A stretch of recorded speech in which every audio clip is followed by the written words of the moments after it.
Hello guys, welcome back to the my new video. आज मैं आप लोगों को मेरी वीडियो में बताना चाहती हूँ या कह सकती हूँ कि पढ़ाना चाहती हूँ कक्षा 9th का जो क्षितिज भाग फर्स्ट का फर्स्ट चैप्टर, जिसका नाम है प्रेमचंद।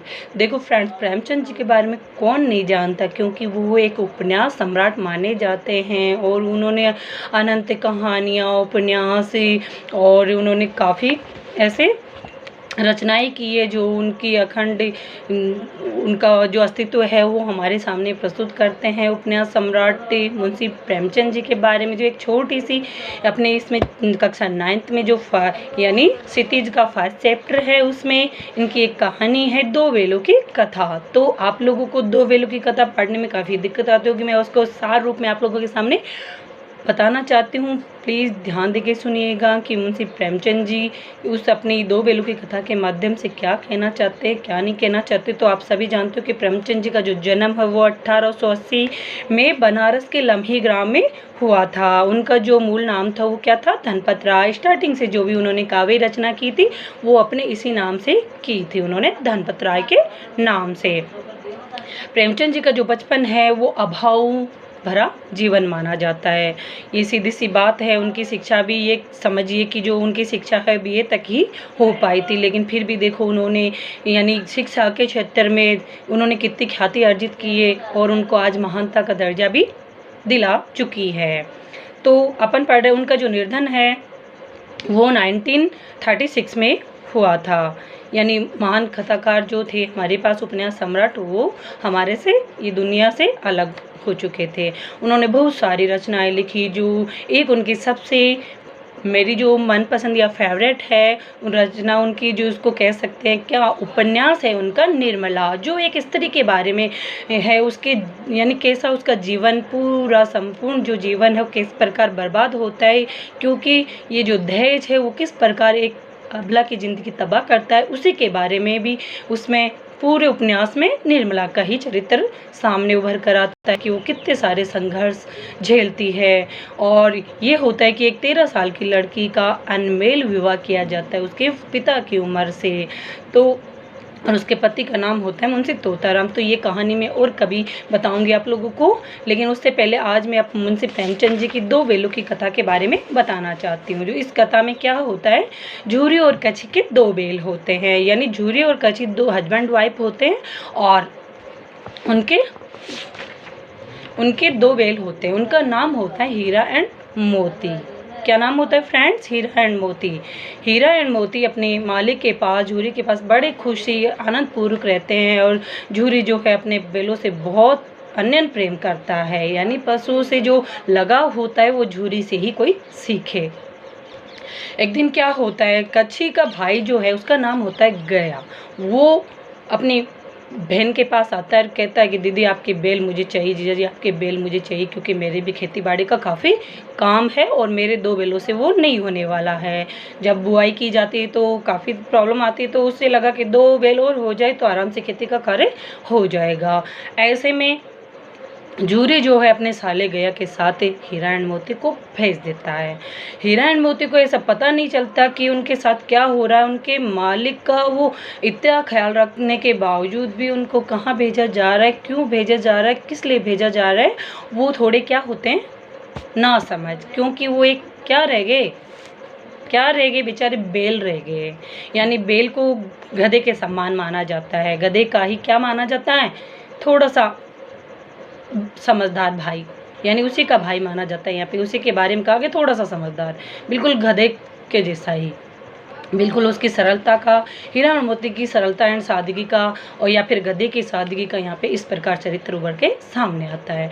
इसमें देखिए फिर जब हीरा एंड मोती को लगता है कि गया उनको या उनके मालिक ने उनको बेच दिया है, यानी उनके मालिक ने उनको बेच दिया है, जो झूरी था उसने उनको बेच दिया है। अब जब गया उनको लेके जा रहा, रास्ते में वो उसे बहुत परेशान करते हैं, यहाँ तक कि वो जब आगे खींचते हैं तो वो पीछे की तरफ आते हैं, जब वो पीछे की तरफ खींचने निकलते तो वो आगे की तरफ जाते हैं। तो ऐसे बहुत मुश्किल से गया जो है उनको अपने घर तक लेके गया और वो उनको मोटी मोटी रस्सियों से बांध देते हैं। हीरा एंड मोती जो है वो रात को ही एक दूसरे की रस्सियाँ काट के छुड़ा के वहाँ से कैसे ना कैसे वो रात्रि के अंधेरे में अपने मालिक के घर वापस आ जाते हैं। और जब सुबह अपने बेलों को अपनी जो उनकी नाद होती है उनको चारा या भूसा जहाँ पे डाला जाता है वहाँ पे देख के अब गया तो सॉरी अब जूरी तो बड़ा खुश हुआ क्योंकि उसके जो बैल थे वो वापस आ गए। और जो काची थी उसकी पत्नी, उसको बड़ा गुस्सा आया कि मेरा भाई तो लेके गया था, नालायक निठल्ले कैसे काम चोर ये बैल है मेरे कि वो काम ही नहीं करा, उससे पहले ये सुबह ही भाग खड़े हुए, यानी वहाँ से भाग के आ गए। बड़ा गुस्सा आया और उसने कहा कि इनको कुछ भी नहीं डालूंगी मैं, यहाँ तक कि उसने बेलों को मारा भी होगा। लेकिन जो झूरी है वो बड़ा प्यार करता है उनसे, उनसे चूमता है उनको और कहता है कि उनको अच्छा कुछ खाने को डाला जाए। अपने नौकर से कहता है, नौकर कहता है कि भाभी जी को पता चल जाएगा तो मुझे डांटेगी, लेकिन कहता है अरे कह देना कि पता नहीं था, उसे कहाँ ध्यान देगी क्योंकि वो अपने कार्य में लगी रहेगी। ऐसा कह के वो चला जाता है। अब जब गया को पता चलता है कि बैल वहाँ पहुँच गए तो वो अपने जिया जी के पास वापस आता है और फिर उनसे फिर उनको लेके चला जाता है। इस बार वो मोटी मोटी रस्सियाँ, यहाँ तक कि हीरा एंड मोती के जो नाक में भी रस्सी बांध के लेके जाता है। बेचारे अब करे तो क्या करे, वो चले जाते हैं, वहाँ पे बांध दिए जाते हैं। इस बार तो गया ने जो है उनको खूब काम करवाया खेती बाड़ी का भी, लेकिन उनको कुछ भी नहीं दिया खाने को, बिल्कुल सूखा चारा डाला, कुछ भी अच्छा नहीं डाला खाने के लिए। अब हीरा एंड मोती सोचे कि पता नहीं अब क्या होएगा, अभी यहाँ से किस प्रकार छूटा जाए, किस प्रकार निकला जाए। वहाँ पे उसके बड़े भाई की लड़की रहती है उसी घर में और उसकी माँ की मृत्यु हो जाती है और विमाता वहाँ पे आ जाती है। और वो जो है उस लड़की से, छोटी लड़की से वो भी बहुत ही नफरत करती है, कह सकते हैं। विमाता कहाँ अपने बच्चों जैसा प्यार दे पाती है, तो वो उस लड़की को मारती है, फटकारती है, डांटती है बेवजह। तो उसको लगता है कि ये बैल भी हमारे जैसे ही हैं, यहाँ पे इनका कोई नहीं है जो इनके बारे में सोचे या इनका भला चाहे, ये भी बेचारे यहाँ फालतू ही आ गए हैं। रात्रि को उसे पता चला कि बैलों ने नाद में मुंह तक नहीं डाला, कुछ भी नहीं खाया, तो चुपके से आके 2 रोटी एक को खिला जाती है। हीरा एंड मोती उसके प्यार एंड स्नेह को देख करके वो उस रोटी को खा लेते हैं।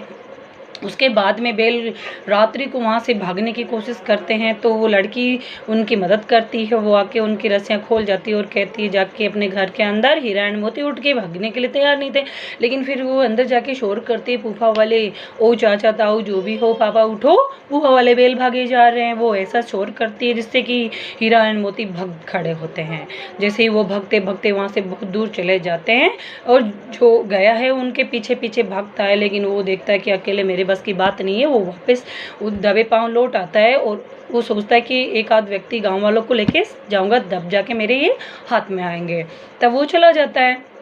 हीरा एंड मोती को भयंकर भूख लगी रहती है। वो काफ़ी दूर चले जाने के बाद में सोचते हैं, उनको अचानक से अनायास ही एक मटर का खेत दिखाई देता है, बिल्कुल ग्रीन ग्रीन मटर के खेत में। उनको लगता है वाह, अब यानी ऑलरेडी पहले से उनको भूख लग रही है, ऐसे खेत को देख करके, तो जब खाने को देख करके अपन को भयंकर भूख लगी रहती है, जब भोजन हमारे सामने हो तो हमारी जो भूख है और बढ़ जाती है, फिर कंट्रोल नहीं होता। ऐसा ही हीरा एंड मोती के साथ हुआ। वो तो बेचारे अमुक प्राणी है, बोल भी नहीं सकते थे कि अपनी जो व्यथा है वो किसी के सामने जाहिर नहीं कर सकते थे।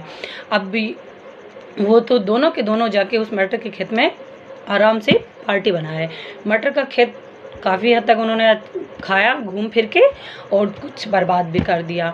अब ऐसे में फिर वो दोनों एक दूसरे से क्या खा पी के उनमें ताकत आई, एक दूसरे से सींग बढ़ाते हैं, थोड़े एक दूसरे से ताकत आजमाते हैं। ऐसे करते करते उनको फिर से भूख लग जाती है।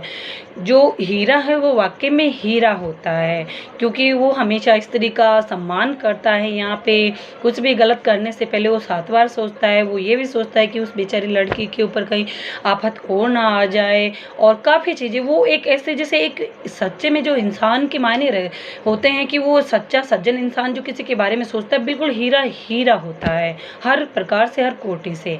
अब उधर देखिए, वो वहाँ पे जैसे ही खा रहे थे इतने में वहाँ पे जो खेत का रखवाला है फिर से भूख लगी तो फिर से खेत में चले गए। हीरा जो है बाहर था, लेकिन मोती अंदर जा चुका था।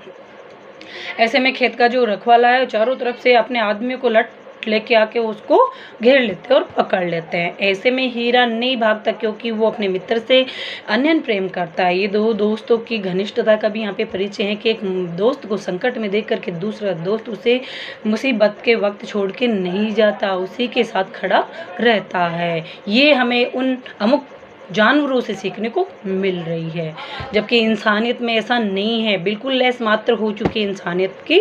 इंसान में तो इंसानियत ही नहीं है, ख़त्म हो चुकी है उसकी इंसानियत। इतने में फिर वो पकड़े जाने के बाद में काजी हाउस होता है, जहाँ पे जानवरों को यानी जो भी आवारा पशु होते हैं उनको कैद कर लिया जाता है और हीरा एंड मोती को भी इसमें डाल दिया जाता है। वहाँ पे बहुत सारे बकरी, गधे और भैंस, गाय जैसे जंतु पहले से ही थे। ऐसे में हीरा एंड मोती भी वहाँ पे डाल दिए जाते हैं और देखते हैं उनकी जो हीरा एंड मोती देखते हैं कि जहाँ पे वो ऑलरेडी पहले वाले जो जानवर है बिल्कुल हालत उनकी बहुत ही ख़राब है। उनको ना खाने या ना पीने को कुछ भी नहीं दिया जाता। दो टाइम पे उनको पानी पीने को दिया जाता था। हीरा एंड मोती भूखे प्यासे थे, उनकी भी हालत ऐसे होने लगी। उन्होंने सोचा कि अगर ऐसी हालत में कुछ भी नहीं करे ना, वो मोती कहता है हीरा से कि ऐसी हालत में कुछ नहीं करे तो मारे जाएंगे बेवजह। तो वो बोले इससे तो अच्छा कुछ करना चाहिए। तो पहले शुरुआत हीरा करता है, वो जो दीवार थी उसको 2-4 सींगों से मारता है। पकड़े जाने के बाद में जैसे ही काजी हाउस का जो रखवाला होता है लालटेन लेके उस टाइम पे उनकी हाजिरी लेने आता है, भाई क्या है पशु की हालत, कोई मर तो नहीं गया या कोई निकल तो नहीं गया। इतने में देखता है तो उसने देखा कि जो हीरा है उसने काफ़ी हद तक दीवार को अपने सींगों से कुरेद दिया है। तो उसने फिर और मोटी रस्सी से उसको टाइट बांध के चला जाता है। अब बारी आती है मोती की। मोती देखता है हीरा ने इतना काम किया है और उसको सज़ा भी मिले तो मुझे भी कुछ करना चाहिए। वो बोला तू ठीक है मैं करता हूँ तेरा बाकी काम, और उस दीवार को वो अपने सींगों से मार मार के बिल्कुल दीवार गिरा देता है, जिससे कि एक छेद निकल जाता है जिससे आराम से पशु निकल सकते हैं। और काफ़ी हद तक सारे पशु निकल जाते हैं, लेकिन हीरा एंड मोती वहाँ से नहीं निकलते। जो गधे थे, निठल्ले थे, उनको भी उन्होंने सींग मार मार के बाहर निकाल दिया। सारे पशु आज़ाद हो गए। तब हीरा कहता है, मोती कहता है क्या मतलब हुआ हीरा, आपने इतनी मेहनत की और तू जाने के लिए तैयार ही नहीं है यहाँ से। तब हीरा कहता है नहीं नहीं मैं ऐसा नहीं कर सकता। फिर पकड़े गए तो क्या है, इतने सारे जानवरों की तो जान बची और मेरी मोटी रस्सी है, मैं ऐसे नहीं छूट सकता। 2-4 दिन वो वहीं पड़े रहते हैं। उनकी हालत बहुत नाजुक हो जाती है, बिल्कुल खाना पीना नहीं मिले तो बिल्कुल दुबले पतले से हो जाते हैं, वो मरणासन स्थिति में आ जाते हैं।